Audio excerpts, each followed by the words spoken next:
The river still comes to me before sleep, even when I don't want it to. I see the water first, then my son's back turning away from me, small and certain, like he already knew I would not follow. I am 83 years old now, and I still cannot walk past bridges without slowing down. My legs don't hurt every day, but my memory does, and memory is worse because it chooses its own weather. The strange thing is this: I did not become a bad father in one moment. I became one in thousands of small later decisions that all sounded reasonable at the time. And I'm going to tell you exactly where it started breaking. Not because I want forgiveness. I don't think time listens to that. But because I know what it costs when a promise is postponed long enough to become invisible. I learned this the hard way, standing alone at a riverbank in November, decades after I first said, "I'll take you there tomorrow." I am the man who promised his son a walk to the river, and kept rescheduling it until the boy stopped asking. There is no plaque for failures like that. No official record. Just a quiet accumulation of missed afternoons that eventually feel like they belong to someone else. Back then, I told myself I was doing the right thing. Work was unstable in those years, late 1980s, factories changing hands, salaries arriving in envelopes that sometimes felt lighter than they should. I would come home tired, smelling of metal and cold air, and my son would be waiting at the door with shoes already on. Today he would ask. And I would answer the same way almost every time: tomorrow. I promise. Just not today. I thought I was being responsible. I thought fathers were supposed to build something first, then enjoy it later. I didn't understand that childhood doesn't wait for later. It has its own schedule, and it leaves without notice. My son was small, then thin arms, always slightly too big sweater sleeves covering his hands. He had a habit of counting things when he was nervous. Steps, windows, telephone rings. I remember him once standing by the hallway mirror, whispering numbers to himself while waiting for me to finish changing my boots. One day he asked, very quietly, without looking at me, "Is the river far?" And I said something stupid like, "Not far. We'll go when I have a free day." He nodded like he understood. Children always do that. That is the part adults misunderstand the most. I didn't realize then that I was not just postponing a walk. I was training him to believe that waiting was normal. Years later, I would understand that lesson too well. But at that time, I still believed I had control over what could be delayed. The river stayed in my sentences for years. Always as a future thing. Never as a present one. And my son, he stopped asking after a while. That was the first moment I should have noticed something was wrong. But I didn't. The first time I understood that my son had stopped believing me was not dramatic. It didn't come with shouting or tears. It came on a Tuesday evening in early spring, when the air still carried winter in its bones. I came home later than usual, 6:47 p.m. I remember because the kitchen clock had a scratch shaped like a crescent moon. My son was sitting on the floor near the hallway, shoes already off, jacket still on his shoulders, like he hadn't decided whether to stay or disappear. He didn't look at me right away. That alone was new. I said, "We can go tomorrow. I promise this time." He tied and untied one shoelace while I spoke. Slow. Careful. Like he was practicing not needing anything. Then he said something I didn't understand immediately. "You always pick tomorrow like it's safer than today." He was 8 years old. 8. I remember putting my keys down too loudly. The sound felt wrong in the apartment, like it didn't belong there anymore. I laughed first. Not because it was funny, but because I didn't know what else to do with that sentence. "Don't talk like that," I told him. "We'll go." I said we'll go. He finally looked at me then. Not angry. Not crying. Just tired in a way children shouldn't be. And he said, very softly, "I already know the way on maps." That was the moment something inside the room changed shape. Not broken. Not shattered. Just rearranged into something I couldn't recognize anymore.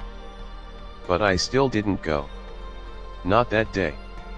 Not the next week either. Work got worse. Hours got longer. There were nights I came home after midnight and stood in the kitchen drinking water like it was medicine. My son would be asleep by then, but sometimes I would find small things he left behind on purpose: drawings, folded paper boats, little notes that said nothing except my name. Once, in July, I found a small stick on the table with a piece of string tied around it. When I asked him what it was for, he said, "For the river. When we go." He still said when. Not if. That word followed me for years.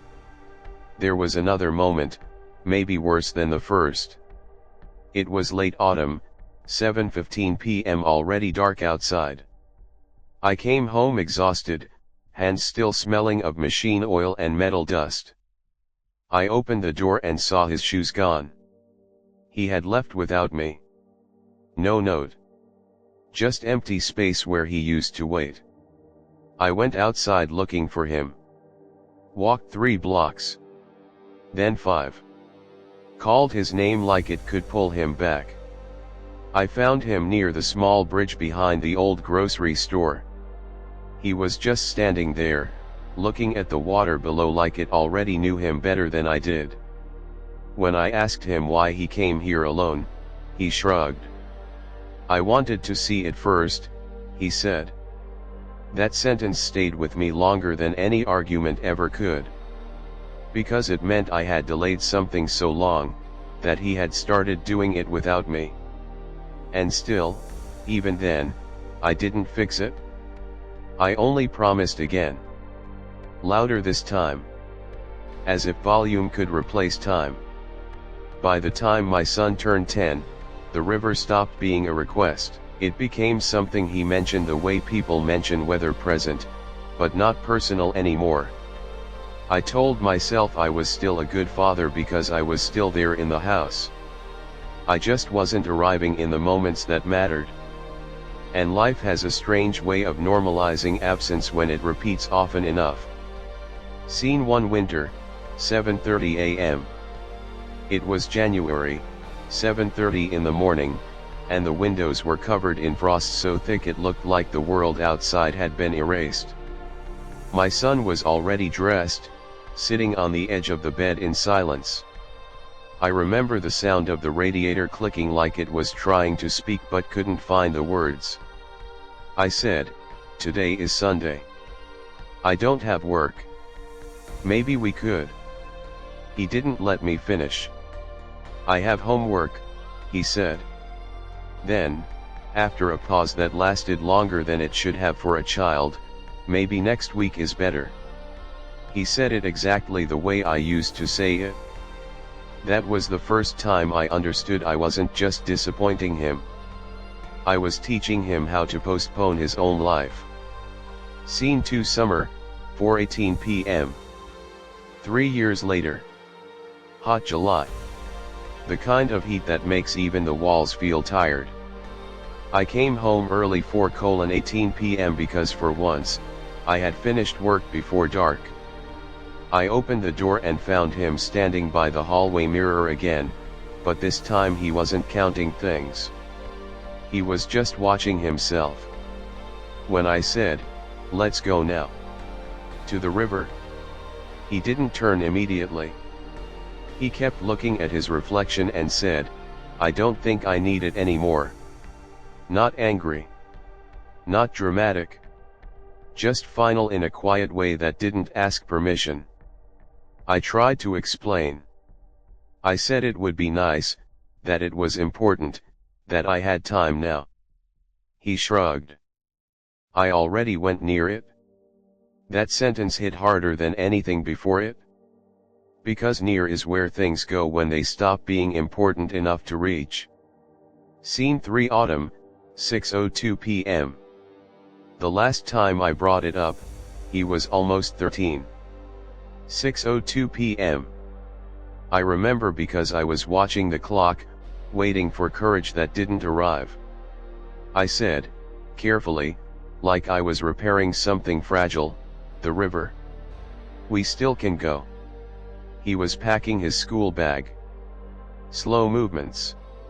No rush. Then he stopped. Looked at me. And said, I think you like the idea of it more than the going. There was no anger in his voice. That was the worst part. Just understanding. After that, he left the room. And I stood there with the realization that I had been building a promise for years, without ever entering it. The river never moved. I just stopped going toward it. It happened on a morning that looked too ordinary to remember later. 5:41 a.m. I woke up before the alarm, like I often did in those years when sleep started losing its confidence. The apartment was quiet in that heavy, suspended way that only empty promises can create. But that morning something was different. There was a note on the kitchen table. No envelope. No folding, just a single sheet of paper weighted down by an old spoon so it wouldn't curl. My son's handwriting was already steadier than I remembered. I went to the river. I'll be back before evening. That was it. No anger. No explanation. Just movement without me. I stood there for a long time. Long enough for the kettle to click off on its own and go silent again. And I realized something simple and unbearable. He wasn't asking any more. He was informing me. I left the house faster than I had in years. Didn't lock the door properly. Didn't take a coat, even though it was still cold enough for breath to show itself. The walk to the river felt shorter than I remembered and longer than I could tolerate. Every street looked slightly wrong, like it had been adjusted without warning. When I reached the small bridge behind the old grocery store, I saw him. He was standing exactly where I once found him as a child. Same place. But not the same person. He was older now, taller, shoulders shaped by years I had not been present for. His hands were in his pockets. He was looking at the water like it no longer belonged to either of us. I called his name. Once. Then again. He didn't turn immediately. That delay hurt more than silence ever did. When he finally looked at me, there was something in his face I wasn't ready for. Not hatred. Not sadness. Just distance that had learned how to breathe on its own. You came, he said. It wasn't a question. I stepped closer. My mouth opened before I had anything worth saying. I can fix this, I said. We can still go. The river, we can walk it together now. I have time. I swear I have time. He looked back at the water for a moment. Then he said something very quiet. You always had time later. A pause. Wind moved across the surface of the river, breaking the reflection into pieces that didn't fit together anymore. He turned slightly toward me, just enough that I could see his face fully. I went here alone the first time, he said. Do you remember? I nodded. Of course I remembered. That was the first time I should have changed everything. He continued, it wasn't far. Then he added, almost like he was explaining something simple, it just wasn't with you. Silence. I took one step closer. My hands were shaking in a way I couldn't control anymore. "I didn't know it would become this," I said. And that was when he said the sentence that stayed with me longer than any other: "You didn't need to know. You just needed to come." After that, he didn't argue. Didn't explain further. He just stood there beside the river, and for the first time, I understood something too late to change. I had not lost him in a single moment. I had lost him in every tomorrow that never arrived. The river kept moving as if nothing had happened. But I couldn't. I still remember how the river sounded that day. Not loud. Not dramatic. Just steady, like it had been practicing indifference for 100 years and finally mastered it. I stood there beside my son and realized something I wish I had learned much earlier. It wasn't the river I had been postponing. It was him. And the moment that truth finally reached me, it didn't arrive as guilt.